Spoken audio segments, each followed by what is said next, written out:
The National Trust at Osterley is looking at how it can better connect people to nature, beauty and history, and also better understand the needs of local communities, both now but also into the long term.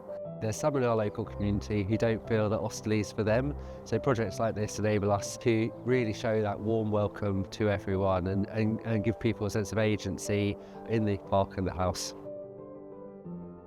I was commissioned by the National Trust to engage in 4 community workshops. So it's part of a wider engagement process, finding out about the local community and what they might want from the park or what the park might do for them. Using that art as their medium actually taps into that creativity, but also breaks down some of those barriers when you're kind of engaging and working with people as well. At the start of every workshop, I asked people to map their connections with Osterley. So we had a nice map of their particular area with Osterley Park. They would stick a pin in an area that was important to them and make a connection with a red thread. People bringing in their ideas, their creativity, their influences is as much part of Osterley as the buildings and the trees.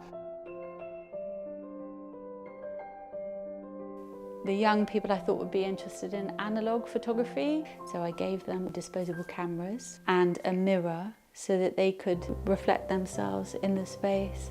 So it just made them pay attention and slowed them down. I think it's really important. Now we're just using technology all the time, and this is really good to reconnect us with nature.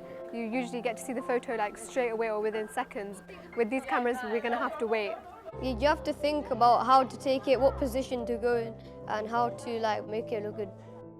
Art is an expression of the individual that's making it. Allowing our youth to express who they are and using what's around them really pushes them out their comfort zone and boundary, makes them think, and especially when they get to come out to establishments like this and actually express themselves through nature.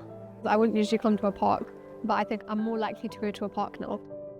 The Year 4 group from school, we gathered materials from the park. So we looked at the natural forms in the park, the leaves, the fruits, and we took it back. And then we made these sculptures, and they really engaged in kind of thinking about these shapes very sculpturally, but also some were familiar and some weren't familiar. To be creative and make a different artwork that some of these nobody has created. I think they've just really enjoyed being hands-on, discovering things that they wouldn't normally discover. This is really quite big for them.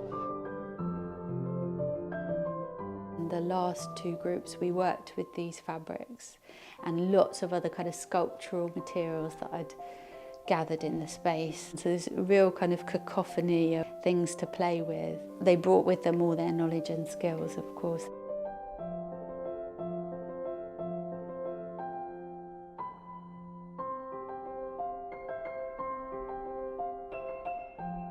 And then at the end of the workshop, we took them outside into the park and decorated the park with them.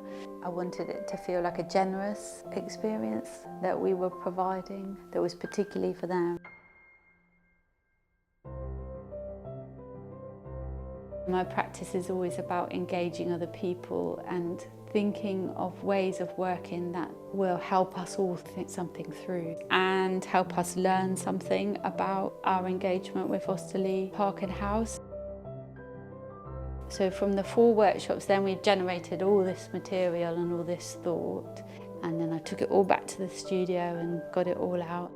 Thought what it meant and reflected on the processes that had happened. Themes started to emerge. My kind of artistic problem was then how to bring all these things together to make some sort of cohesive. I really wanted to honour what they'd done and not change it too much or cover it up or make it something else, but I wanted to have it integrity from the workshops and that carry through into the work. So when it's installed at Osterley Park, we're really hoping, as well as that kind of immediate celebration event where we're bringing all the participants back to celebrate that process, bringing the community back to show what they've contributed.